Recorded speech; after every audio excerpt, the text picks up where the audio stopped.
Hey, it's JP from the Junkies. Football season is finally back, and BetQL is ready to help you win more consistently this year. BetQL is an absolute game changer if you're looking to find trends to help you win. Make smarter bets on spreads, totals, player props, and more. BetQL has already helped over 300,000 people with powerful analytics and community insights. Don't fumble away your cash this football season. Visit BetQL.com for their free daily analysis today. That's BetQL.com. Stand by for an urgent bulletin. Showtime. Are you ready? I'm ready. Are you ready? Ready. This is the Bob and Jeff Show, starring Bob Lutz. My job is to run this show. I'm as confused as I've ever been. And Jason Duda. For today, anyway. Man, I'm so much smarter than I get credit for, or that I give myself credit for. That sounds like a lethal combination. 97.5 and 1240 KFH. Stand by for action. All right, welcome in a Monday edition of the Bob and Jeff Show here on KFH Radio. Bob Lutz, Jason Duda in for Jeff today and later on down the week, we hope. Filling in for my son, who is on his way to Madison Square Garden, where he will see the Eagles Thursday night, if we do believe he'll actually make it. Well, he should make it. He should make it. I would think he'd make it. If I was him, I'd be going in early. But he thinks that he needs to rest up for the concert. So it's your kid, man. Well, he makes no sense to me. He never does with some of this stuff. They've actually changed some of their plans. They're actually getting to New York today, New Jersey today, to stay with some family members and my daughter-in-law's family. Then they're going over to the city tomorrow. Spending the day over there. Okay. And then Thursday, they won't have to go over there as early. So they got it mapped out. Well, that's better. They're figuring it out. That's better. I'm glad to hear that. That's fantastic news. Yeah, I'm looking forward to hearing what the Eagles do.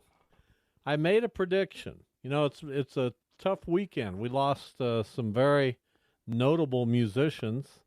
Highest on the list being Jimmy Buffett.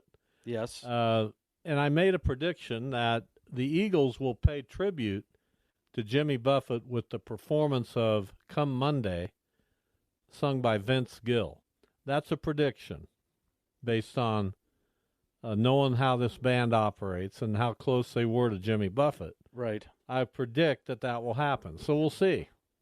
I would hope it would happen. Who else passed? Was there Gary Wright? Gary Wright, Dreamweaver, the lead singer of Smash Mouth, whose name escapes me. But yeah, a very difficult weekend. Yes, not good. Absolutely not good. But we'll be paying our respects to Jimmy Buffett with some music this week, on top of it's Rock and Roll Week here on the show. Right. Steve Harwell. From Smash Mouth. Two of them. I got two of them. Well, who'd have thought? Technology is a good thing. Yeah, well, I knew it was on a text thread that was started by somebody that happened. Well, good for you. You're kind of delving into the music world. No, I don't even. I just happened to remember that. Anyway, here's what's on tap for today's show, and we've got a busy one. Ariello Orsuto from Denver, Fox 9, will join us at 2:25. And she's been front and center on all the Deion Sanders stuff, right? Covering the Buffalo. So we'll get her perspective. In fact, she's fresh from a Deion news conference this afternoon. So she will join us, making her triumphant return to the Wichita airwaves. Sweet. 2:25. 2:45, Terry Harrison, head football coach at Friends. They are off to a blazing start. And Terry Harrison will be our guest at 2:45, and then in hour number 2 at 3:25, Hadley Panzer, starting left guard at Kansas State, will be our guest. The Cats play Troy coming up Saturday, and you can hear that game right here on KFH, your home of the Kansas State Wildcats, coming off a 45-0 trouncing of Southeast Missouri State. A game I got correct. And by the way, you missed the KU game. Oh, did I? Pat called. I see. The only reason why I did it, we'd been talking about Pat and where is he. We hadn't heard from him. So my theory was I'll go 8 against KU, and Pat's got a call. See? So now we know Pat's You did okay. it for the good of the show. I did it for the good of the show. And the good of Pat. And the good of Pat. You're welcome, Pat. And every time I bet against them, they win. So you should be happy with me. Well, we are. We are somewhat happy. Max actually won the week. He had me winning the week. I'm not sure why. He went 5-3 according to my calculations. I went 4-4. Jeff 4-4. Duda 3-5. Thank goodness Duke came through for you. Oh, it was a gift. It was a gift. Clemson's terrible. Not as good as everybody was thinking, that's for sure. I watched part of that game. I did watch the second half of the Colorado game. Dylan Edwards looked fantastic. Well, I just can't tell you how excited I am about Dylan Edwards. I mean, looked absolutely fantastic and basically in the passing game. That catch and run down the right sideline, just incredible. Yeah. And missed tackles, avoided tackles, outstanding run. Dion's got some players there. His defense is a little small. They're running the ball, but they got up and they had to throw it. And when they started throwing it, they were shutting them down. It was fun to watch. It'll be interesting to see how everything pans out there. Obviously, Well, they got Nebraska this week. because it's Dion. So we'll see how it goes. It's great for college football. Absolutely, it is. What is everybody talking about opening week of the NFL? They're talking about Colorado football, Exactly. which never happens. Ever. When's the last time we talked about Colorado football? Or even college football, the opening week of the NFL. That's how exciting that was. I agree. I And 100% agree. There will be a lot of eyeballs on that Nebraska-Colorado game coming up Saturday. No question. I will be tuning in to watch that. Well, I would hope so. For the reason that I enjoyed watching the game last Saturday, and the fact that you have a local kid playing well, it's going to be fun. It'll be interesting to see how they go against her. But I mean, it's not like TCU's a walkover. I mean, at TCU they played well, so it'll be fun to see how they can, if they can repeat what they did. Another 11 a.m. game on Fox coming up Saturday. Perfect. Doesn't get any better. No. Get that out of the way. You even maybe have time to get down to Dallas for a soccer tournament. Oh, don't. After something like that. I don't. I was just there, and it was. Oh. You described. I love my son, and I enjoy spending time with him. Like when we get down there, we had fun. But let me tell you, what a mess. The whole trip was just a mess. Well, it sounds just awful. Well, we left Friday morning and got down there, got checked in, and they're like, you could go park in the parking garage or whatever. You're You staying can in do a whatever. 14-story hotel? Yeah, well, I didn't. What are you, I didn't pick it. Trust me, it wasn't my pick, but that's where the team was staying, so we stayed. So we go over and we had a bite to eat. And we came back, and at about 5 o'clock, there was no internet, no TV. So we're like, well, what do you want to do? And he's like, well, I'm just gonna. He was playing on his iPad or whatever he was doing with some of his buddies who were driving still. So I said, okay. So then about an hour and a half later, the power goes out. And we're on the 14th floor, no elevators. You think I'm they not don't have a generator at this it flea bag? wasn't working, I guess. I don't know, but Did you call the front desk? Oh yeah, I tried a million times. Oh, we're working on it. Oh, whatever. So I'm not going down because I'm not climbing 14 flights of stairs. It's just not happening. So that didn't come back. The power didn't come back on until 11:30, and the people that were coming in and got there at like 7 to 8 because of the way you do your key cards. Well, it was all down, so they couldn't even get in their room. So they went to eat and were waiting just to get to their room at 11:30. So got And what talking time was the ball game the next morning? at 8. So we had to be there at 7:30. So finally, we're like, okay, well, we got to try to get some sleep. It's like 11:30 now. So 1:30, fire alarm goes off. Evacuated the whole building. And guess what? No elevators. So down 14 flights of stairs you go. Waited outside for over an hour till about 3 o'clock, 3:15. And somebody had been probably drinking, put popcorn in the microwave, and fell asleep. So the thing just basically blew up. So back we go, get back in. We fell back to sleep at 5, got up at 6, went and played a game at 8, played at noon. We were going to go do some stuff, and Jackson and I both got back to the hotel. Before we knew it, it was 5 o'clock. We both fell asleep. Did you have another game? Well, we played at 8 and noon. So we played the noon game, came back. And then we went to the FC Dallas game. The team was going to the FC Dallas soccer game. I'm going to tell you. We went to have a bite to eat, went to the soccer game, went back, played at 8 o'clock in the morning the next day. We lost all 3, and I said we're out of here. So jumped in the car and took off. I'm going to say this. Then I go to check out, and I look at my bill, and there's an extra $36 on there, and I'm like, well, what is this?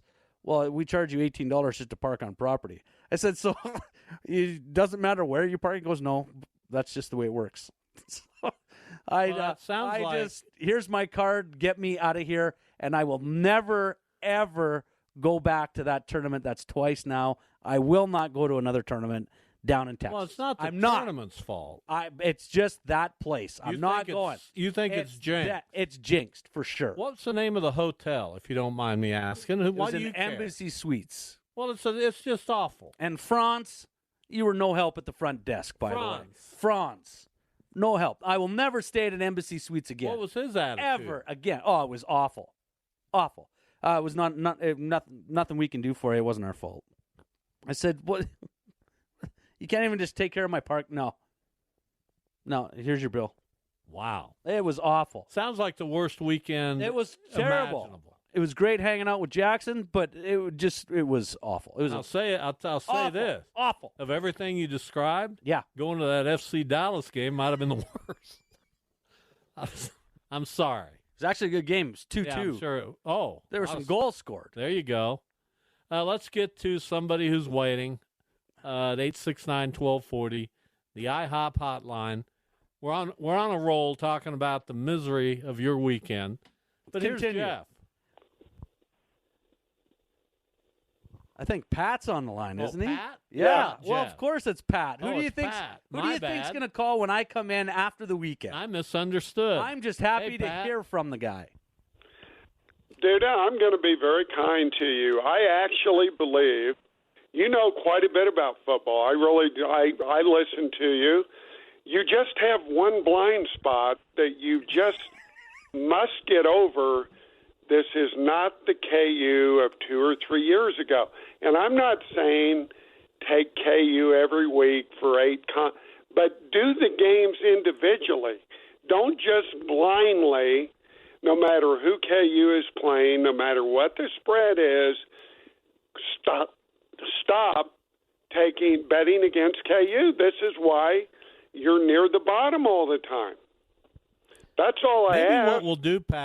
Maybe what we'll do, Pat, is start putting some money on these picks and seeing how much he really believes what he's picking. Because I'm with you. It's a tired act. But aren't you guys happy that KU's winning when I do this? Well, but I'm not that's happy. not why you're doing it. I Absolutely. I know you don't dislike KU. I know it's not because of that reason, but I just I don't get it. I'm trying to understand. Just look, there's going to be games I would bet against KU with the spread, but I take the games individually. I look at who they're playing. I look the spread. And that's all I ask for you to do. But you just blindly, it doesn't matter what the spread doesn't, and you think you'd learn. You were 4-9 last year betting against KU. I want you to win this betting thing, Duda, because I love you. What? All right, Pat, I'm going to tell you what. And I know I said it last year, but this week I will definitely look, and I will not do it if I don't think it's there. There you go. That's all I ask. I will promise you. And if I say I promise, I do not break those. I know you don't. And so I will honestly look. What a saint he is, huh, Pat? Well, but I'll be listening Thursday, and if you do it again, then no more Mr. Nice Guy from me. But if I do it and I win it, then it's okay. Well, yeah, but I mean, KU, I think, is a 3.5-point favorite. I wouldn't go either way. 8-point. I'd probably take KU and maybe 3 or 4 confidence points. Yeah, there's no way that's an 8-point confidence game. No way. Oh, no, Pat, no, it isn't. So anyway, you hang in there, Duda. I'm glad.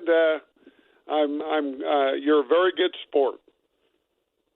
Happy days. I appreciate it, Pat. You call and give me crap anytime. I love it. Bye-bye. Thanks, Pat. Start putting some effort into your picks. What are you talking in about? Last place. That was pretty much the theme of the last 3 or 4 years. Tortoise in the hair. Don't worry about it. When it comes to picks, you keep saying We have you'll 48 get it going, more weeks of this. and you never do.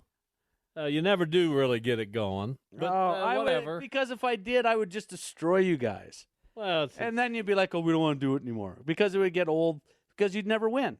So I'm giving you an opportunity here.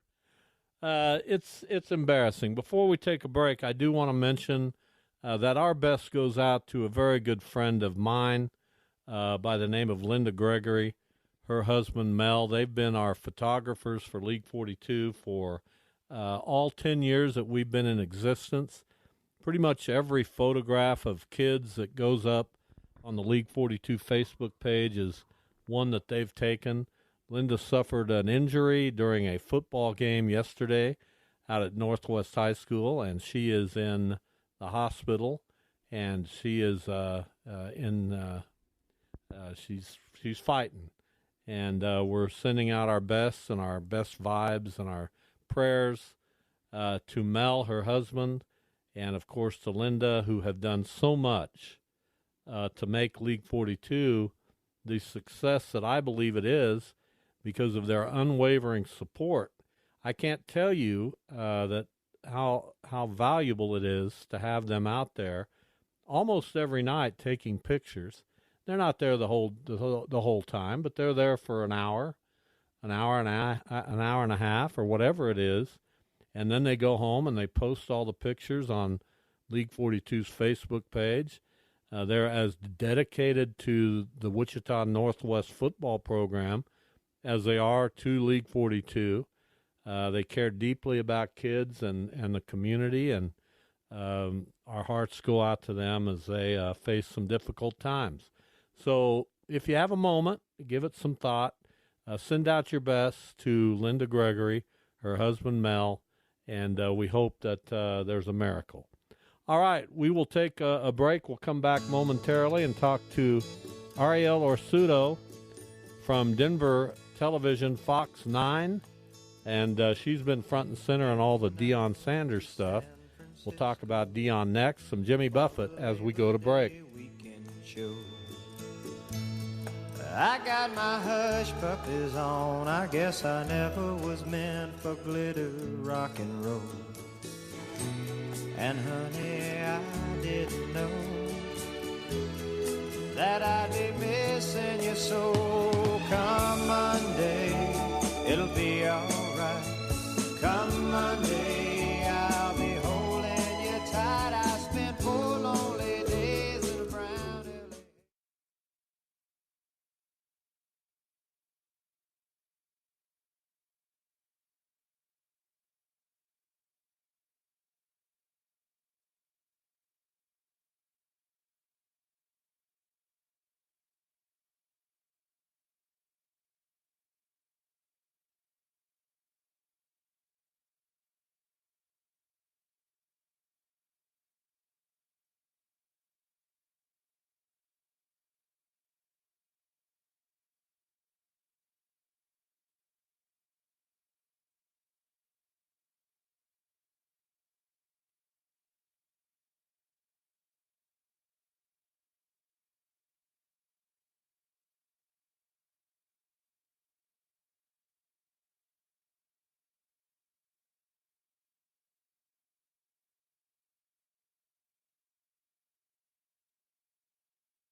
This is the Bob and Jeff Show on 97.5 and 1240 KFH. 1, 2, 3 o'clock, 4 o'clock, rock. 5, 6, 7 o'clock, 8 o'clock, rock. 9, 10, 11 o'clock, 12 o'clock, rock. We're gonna rock around the clock tonight. Put your glad rags on. Join me home. We'll have some fun when the clock strikes 1. We're gonna All right, we are back. It's Rock and Roll Music Week. That's Rock Around the Clock. Bill Haley and his Comets. Ariel Orsuto joins us from 9 News in Denver. She joins us, of course, formerly here in Wichita at KWCH for a while. Ariel, welcome. Hi, guys. Thank you so much for having me. You bet. So you're on with me, Bob, and Jason Duda. And, of course, the big story in all of sports is Colorado football, and you're right there covering the Buffs. You were in a news conference earlier today with Deion Sanders, who apparently wants us all to believe. I don't know that that's our job in the media, but I believe that this is an interesting development. What about you? Yeah, I think the interesting part about it is that there's a difference between getting on board and being a fan of this team, the way that, that I think that it's being portrayed, and really just believing that this team is as good as they are being portrayed. I think kind of what the question was at first was people were doubting that this coach, they're calling him a, quote, celebrity coach, which bothers the heck out of him. And I understand that, whether or not he could actually turn this program into a winning program. And he can. Now, I saw this roster to begin with. I saw their highlights at Jackson State before they came here. I saw the 5-star high school guys he was bringing in. I saw Dylan Edwards that you guys had there at Derby. I saw the guys that he was bringing in, and I thought there's no way that they can be a completely losing team, right? And so I understood. I believed, as far as, we want to use that quote. I think there were some articles out there of people saying that this was the worst roster that they've ever seen in college football. I can't really begin to fathom what they were seeing when they said that. Well, and you mentioned Dylan Edwards, who had a fantastic game. Was he on the radar that much when you got to camp and to see him? Obviously, people around here want to know a little bit more of the inside. Were we expecting him to start? Was this something that we just expected out of Dylan? Obviously, the numbers were fantastic. But is this what Deion had planned for Dylan Edwards? It is. So I'm not sure what the national media expected out of Dylan, but here in Colorado, we expected him to be at least a start. I don't think anybody expected 100-plus receiving yards from a true freshman their first game, right? I'm not going to sit here and pretend that. Now, we did expect him to start. We did expect him to be explosive. We expected him to be one of the fastest running backs we've seen in years, right? So we did expect that because we've seen that in camp. We've talked to them. Deion has talked numerous times about how much he loves him, how explosive he is. Shador talks about how much he loves him. So we expected that. But again, like I said, nobody expected the numbers that we saw out of all of them. 4 different receivers getting over 100 yards receiving, that's unfathomable. Yeah, it's incredible. You could not have predicted what would have happened in that game against TCU. So Deion held a news conference today. You were there. They have Nebraska coming up this week in Boulder in another 11 o'clock start. That's probably going to be the most viewed game of the weekend because of Deion Sanders. What was his mood like today? What do you have to say? Coach Prime was actually probably pretty cool, calm, and collected today, especially compared to the way he was after the TCU game in that news conference.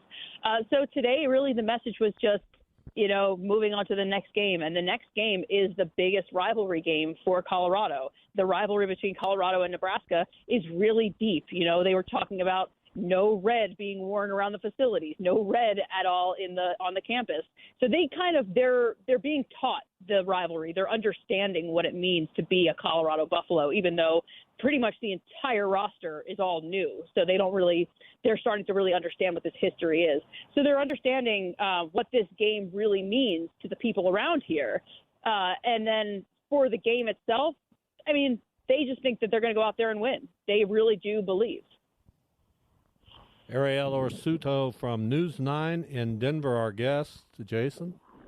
Well, I got to ask, I watched the second half of that game. The offense looks fantastic. The defense looks a little undersized. Is that something you're going to have to worry about going forward, obviously wearing down a little bit, or was that just me seeing what I think I saw? As far as the defense, I'm sorry? Yes. Yeah, so I've been kind of worried about the interior of the defensive line, and they got 0 pressures on the quarterback for TCU. So that's definitely something to worry about. Now, today in his news conference, Coach Prime said he really loved the game plan that Coach Kelly, the defensive coordinator, drew up. However, his linebackers did not execute. So he really put it on his players this time. He did not put it on his coaches. He said his coaches were prepared, his players were not prepared. So I think that he believes that his players can turn it around if they show up the way they're supposed to show up. Now, his defensive backs, my God, they look incredible, especially Travis Hunter. The way that he's able to play both sides of the ball so dynamically and show up and be so not only athletic, but be so conditioned to play both sides of the ball. It's truly incredible to see. Talking with Ariello Orsuto, formerly of right here, Channel 12 in Wichita. So Nebraska this week, then the interesting rivalry game with in-state foe Colorado State, and then at Oregon and at home against USC. So while we may not have expected the way Colorado played against TCU, and we're all impressed with how they played, it's just as silly to think that, yeah, they're going to go on and be a college football playoff contender. This upcoming schedule, how much will it tell us? Well, this schedule is a gauntlet. The Pac-12 went completely undefeated during the first week, so it's really hard to tell with one game how they're going to perform throughout. But just think about it. Nobody expected them to come out the way they did against TCU. TCU just played in the national championship game a year ago. Now, albeit that's not the same roster that they had last year, but they looked pretty incredible. That offense looked unbeatable against TCU. So now they have Nebraska. They have Matt Rule's Nebraska. The defense of Nebraska looks pretty good, so that'll be a really good test to see what the offense looks up against them. CSU, they're pretty weak, and then people here in Colorado will be a little upset for me to say that, but they are pretty weak, so that should be a pretty easy game. But then you have the gauntlet of the Pac-12, so that's going to be a really good test to see where does this team actually stack up. I mean, I couldn't sit here right now and tell you that they can't win these games. I had them at about 6 wins going into the season, so I had them right at a bowl game. But now, who knows? I think the sky's the limit if they can really perform the way they did this past Saturday. Ariello Orsuto, our guest. So we wanted to kind of change gears and talk to you about the Broncos, because they are an interesting team in and of themselves as well, with a head coach who's drawing a lot of headlines. I'm looking at ESPN.com. He's the front page story. Sean Payton we're talking about. They open this week against the Raiders in Denver. Are the Broncos primed, to borrow a phrase, for a similar start as CU has had? Do you think the Broncos could be better than anyone thinks? I definitely think that they are primed for an improvement from last year. I think really anything would be an improvement from what we saw last year with a very disappointing Russell Wilson and Nathaniel Hackett, who everybody thought was going to be the next coming and really just didn't show up. I think the way that Sean Payton has come in here and just completely revamped this program, he's using just a very old school approach. And it's been a very interesting way of covering this team. I was actually the sideline reporter for the preseason, so I kind of had a little bit of inside access without having too much access, to be honest. And it's been a very interesting ride to see the way that this team has been revamped from the previous years. I think that we're going to see a much improved Broncos team, but whether they're going to be able to compete with this AFC West that is obviously, so stacked with the Chiefs at the top, it's going to be a really interesting test. And I think this Sunday is going to say a lot, just like this past Saturday said a lot about the Buffs. And since, on the sidelines, you're seeing a lot more than most of us are. Does Russell Wilson look better? Because it wasn't last year, but the year before his last year in Seattle wasn't that great either. Last year, he did not look good whatsoever. Was that Nathaniel Hackett? Was that Russ Wilson? Or is this something that we're just going to have to wait to see for the first couple games in order to see if the Broncos have the Russell Wilson they thought they were going to get? Yeah, that's a great question. And I actually do think that he looks better in two regards. And I'm going to say number one is the way that people wouldn't know just from watching the game tape. And that's that he just looks a lot more focused. So last year he came out and it was a lot of, to be honest, it was a lot of me. And it was a lot of how he was going to, be kind of the savior of the Broncos. And it was really how he was trying to show his image. He's really taken a step back this year, and you're not seeing a whole lot of that image of Russell Wilson anymore. And so I really think that the fact that he's humbled himself so much more this year and is really just being a leader of this team and a leader of men, I think that is going to be a really big difference maker this year. And I think a lot of that has to do with the way that Sean Payton came in here and said, look, dude, you've just got to focus on being a quarterback.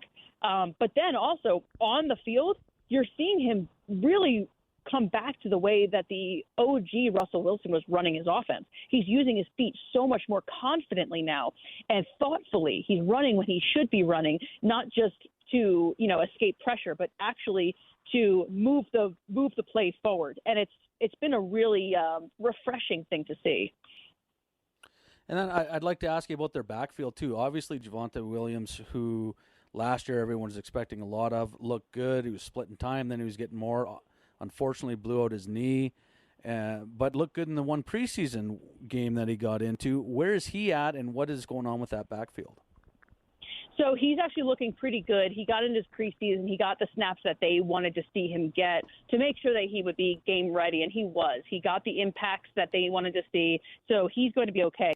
But what I'm really, really impressed with was Jaleel McLaughlin. He was the undrafted free agent that they brought in, and he impressed everybody during the preseason, scored touchdowns in every single game.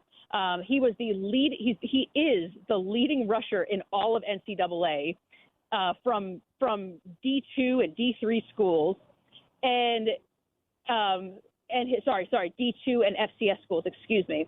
And he is just such a great guy. And it was so incredible to see him make this team. And I really think that he's going to have an actual big impact on this team. Right now, it's looking like he's slotted as the number 3 running back behind Samaje Perine and, of course, Javonte Williams. But I think that he's going to make that jump to at least be number 2. All right, good stuff. Ariel Orsuto has been our guest, of course, formerly of KWCH here in Wichita, now of 9 News in Denver. You've had quite a run with the Nuggets and the NBA, now Colorado football and the Broncos. But to bring you down to earth, you do have the Rockies. Hey, you're missing the Avalanche that I actually covered 2 years ago, and that's my primary beat. And I took them all the way to the Stanley Cup. You've like that. You've had a good run. A lot of fun covering winning teams. Ariel, thank you. It's good to talk with you. Always good to talk to you guys. Thank you so much. So let me ask you one. If you had to give a shout-out to anyone in Wichita, assuming they're listening to the show right now, who would it be?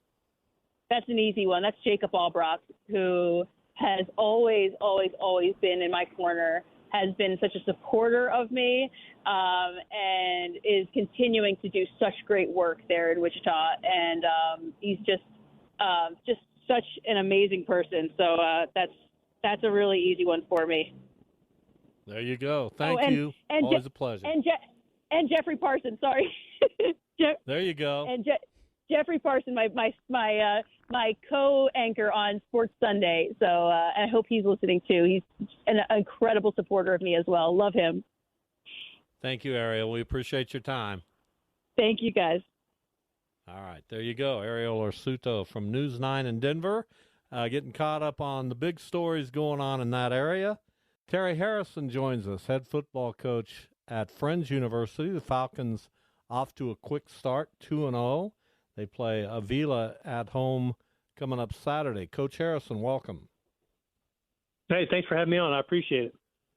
You bet. So you hit the ground running last year, took over a program that in 2021 was 1-9. You built an offense, the best rushing offense in the country in NAIA. Your team finished 8-3, and it looks like you're going to be really good again this year. So tell us what was attractive about the Friends job, and how did you and your staff build such an improvement in just a year? Well, I mean, number one, I'm a Wichita guy. I was the head football coach at Wichita Heights High School. from 2013 to, from 2013 to 2017, and then went to Bethel College right up the road in Newton at 2018. And so, so I'm a Wichita guy, and Friends has always been kind of a job that we kind of saw and wondered, how are they not competitive on the national level? And so when I had the opportunity to come here, we jumped on it, and, I've been able to recruit some really good local players and, get competitive really quickly, and we're excited about what we're doing. Yeah, and Coach, how important was that? Obviously, the recruiting were the players here that when you took the job, you're like, you know what, we should be better than we are, and then you just had to add some recruiting. And then how was recruiting going for you? Was it pretty easy? Did you have to sell these kids on coming to Friends? Give us a little rundown of that whole little aspect. Yeah, I mean, there were certainly some players here. They're still contributing that were here, before we got here, but. College football and college athletics in general, it's a recruiting game. And so, so we were able to bring some guys in. When we got here, our quarterback, KWCH Baker, played for me at Wichita Heights. And so, anybody in Wichita that's been, connected to the Wichita sports scene would remember, that name. He's probably, arguably one of the most electric players who played in the City League in quite a long time, and so, being able to get him back back here on campus and back in Wichita doing his thing has been, the biggest, probably noticeable thing this year. But yeah, Friends is awesome. I think sometimes, guys are listening to your show, you drive by it on Kellogg all the time, and it's just kind of this afterthought. It's there, but sometimes Wichita people never really take that exit and kind of come and watch and see what Friends has to offer athletically. And I can tell you it's an awesome place, and we have super good players. In the NAI, there's a lot of schools that might be in some more rural settings where, it's a little different feel than when you're right here on Kellogg, right bordering downtown Wichita. And so it kind of sells itself. Even if you look across the MIAA, there's some schools in some pretty remote locations. And so when a person can get a big-time experience here in Wichita, honestly, when we get kids on campus, it's pretty hard to say no to. And it's been awesome to get some local kids here. And we're going into year 2 of full recruiting. I mean, we're only going to get more and more local with more Wichita kids and more Wichita area schools that everybody recognize it. And that's going to make it fun as we become competitive nationally, for people in the area to recognize these names. Terry Harrison, our coach, second year as head coach at Friends, played in this conference at Sterling. So tell us more about KWCH Baker, because you said the word electrifying, and I don't think there's any doubt that that's an accurate way to describe him. We've seen electrifying players go from this area to high levels of Division I and have success. What do you think is the reason that KWCH Baker is playing for you instead of maybe playing at K-State or KU or Colorado or somewhere else? Yeah, well, I mean, number one, I coached KWCH in Heights High School, and I went up on a recruiting visit with him to KU, a different staff at the time.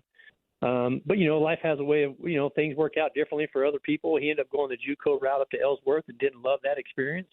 And then when I was able to come here, the first person to reach out to me whenever it was announced that I was coming to Friends was KWCH, and he's like, "Hey, Coach, I'm in Wichita and I want to play here at home." And so, that's an element here at Friends that, just with the population here being in the city, you're going to have a little bit of that, and then, hopefully it's because we have such a great relationship, and I've known him since he was 14. And so it's been very special to me to see him mature as a young man. He's doing great academically. So he's a young man who's has played his little league ball all the way through high school ball here in Wichita. He's going to graduate from Friends University with a great degree. He's going to be in Wichita and giving back to this community. And I think that's what Friends has to offer. We're able to mentor these young men. And we know, based on statistics, 80% of people stick it out. You stay in the town you go to college in.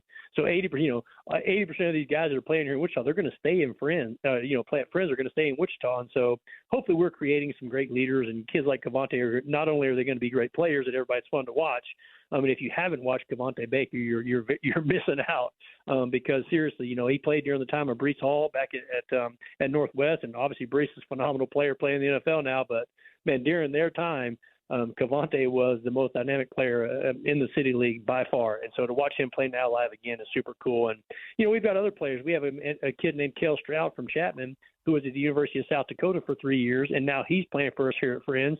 And quite honestly, he didn't love the Division I experience.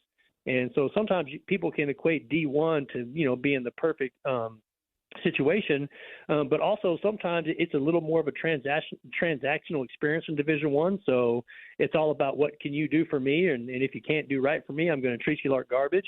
And our program is very different. We treat kids really well, and it's way more of a transformational experience. And then we're also creating these young men who are going to stick around Wichita and be community leaders. And so we hope we're doing that at a high level. And so I would challenge anyone to come watch our guys play, and I can tell you that you'd be very impressed on any Saturday. Terry Harrison, our guest, head football coach at Friends. So you scored 64 in your opener against St. Mary, 49 against Ottawa. You're averaging, 56 points a game, 56 and a half points per game, and you've thrown 4 passes. What the heck? Yeah. Well, until they start giving you more points for throwing touchdowns, we're just going to do whatever it takes to win. And, it fits our personnel. It's what, Rick Wheeler at Heights High School, when he won a state championship and played in 3, was running the flex bone. I kind of came up. He's been my mentor and honestly just like a father figure to me. And so, we're doing that now at the college level. And, I think since I've been in college, we've been in the top 5 or 10 in scoring every year other than the first year at Bethel and our first year at Friends. But other than that, we've led the country in scoring for spurts, and we've been top 3 in the country in scoring. And so sometimes people mock what they don't understand. The reality is the way football is going nowadays, defenses are being built to run the passers. And so when we come out and we play with a flat back and we get after you, people aren't quite ready for that. And so, like I said, we love scoring points. And, we told our kids we're never going to apologize for, scoring 56 points a game. Like, we're just going to keep doing that because it works. And so it's been a lot of fun. Yeah, I wouldn't change much, Coach. Well, I appreciate that. Go ahead, Coach. We talked about Baker a little bit, but give us a little rundown on some of the other guys that you're expecting to step up for you this year, and maybe a couple guys that have been a bit of a surprise early on. Well, I think I already mentioned, we have Kel Stroud, who's an offensive lineman from Chapman, who's a South Dakota transfer. Zach Dressler's a kid that's a local kid from Douglas who's led the conference in rushing last year, and he's on track to do that again. We've got Noah Redcorn's an O-lineman from Capon, Mount Carmel. Just a lot of Wichita kids, which has been, super fun and to coach those guys. And then we have, defensively, Darius Diaz out of Wichita Northwest, who's contributing quite a bit this year, and that's been very fun. And then we are really a heavy freshman class, that they're not quite playing yet, but we've got several Derby kids, including Brock Zerger, who was their quarterback last year, Kamari Geddes, who's a corner who's playing a lot, LaShawn Davis, a defensive lineman, just a lot of Wichita names that over the next 3 or 4 years are going to be, those are going to be our main contributors, and so, if you're not doing that outside of that right now, Trey Palmer is a young man who's been a 3-time All-American at DB. He's a kid out of Houston, Texas, and we have a 3-time All-American offensive lineman, Keegan Martin, and they both graduate transferred from Bethel to come play for us here at Friends. And so that was, really cool and really special that they graduated from Bethel and chose to come play here at Friends when they could have went a lot of different places. Final moments here with Terry Harrison. Friends averaging 477 yards rushing per game through the first 2 games, and they have 7 players who are averaging 9 yards or more per carry. I don't know if you can continue that through an entire season, but that's just incredible. So what is the secret? What's the secret to being able to run the football like this? Well, number one, it's having a team culture that promotes unselfish play, right? And so we live in a world of NIL deals where, these kids are being raised to kind of do what's best for them at all times, right? And it's all about me, all about me, all about me. And that's what you see at the, Division I level of football. It becomes this transactional experience. And so, in order to have shared success, like you just mentioned, with all these young men that are averaging so many yards per carry, number one, it's cool to see that. But then what some people don't think about is those guys are also all blocking for each other. And so the brand of football we play really is based on love, not hating an opponent or not trying to embarrass other people. It simply is about love for your teammates. And so, man, when you have a team culture that's like that, and we believe we have the greatest team culture in all of NAIA football, if not college football, it promotes this, right? And then when you do that, it's just much tougher to defend us because on any given week, it can be anyone. And so that's been super cool to do. And then, outside of that, it's just a group of guys that care about each other. And, we're the best at this in the country running this offense. And so it's a hard matchup on Saturdays, especially when you have, players like we have that truly embrace it. Coach, how do you actually sell that nowadays? in college sports, because like you said, it's turned into more of a business for each individual, and these kids that are getting money thrown at them all over the place. They jump into the portal, they leave, they want to go somewhere else. I mean, if you could sell what you're doing there to every coach in this country, you could retire tomorrow. Well, that's the funny part. You know, you can't talk to coaches because the reality is at the highest levels of football, college coaches are in it for themselves as well, and they're constantly manipulating the institutions they work for more money, and then they're going to leave in 3 to 5 years anyway. So we don't sell anything to football coaches because the reality is at the highest levels, not completely, by the way, this is brushing a pretty broad stroke, it's driven by money. And what I can tell you, our recruiting pitch isn't necessarily a sell, but if you're a parent of a young person today, when you come and visit our program and you meet our players and you see how our guys interact with other people, you want your kid to be a part of that, and you want your kid to join that because that's what you want. You want your kid to leave here a better person, prepared to take on life and all of its challenges. You know, the Bible promises 25% of the Bible is telling you life is really hard. It's prophetic in language. And so we want our kids to leave here prepared to lead a family, to lead communities, to lead corporations, to lead their churches when times are hard, because we know that's what's coming, hard times. And so when you have a program that's built on that and parents see it, there is nothing to sell. It's what parents want for their children. And so we're running a program that does that. And, you know, there's nothing wrong with Division I football. I'm not in any way trying to take a shot at that. But as a community here in Wichita, you know, we can't be surprised when the world tells these young men from the time they're 14 that the world's all about them. When young men are graduating from college and they're still a little bit immature and think the world revolves around them. And so my mission as a coach is to help prepare a generation of young men that understand that the world is not about you. It's about what you can do for other people. And so what I'll tell you is, man, Friends is a great place.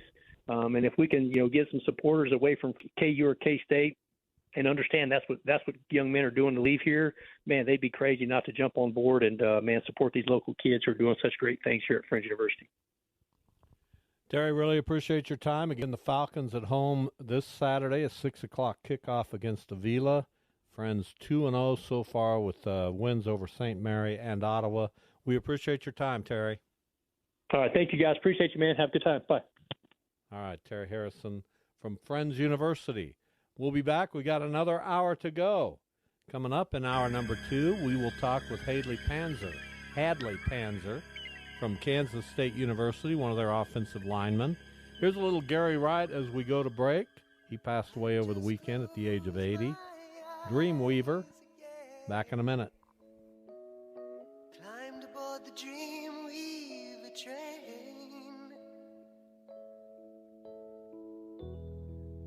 Driver, take away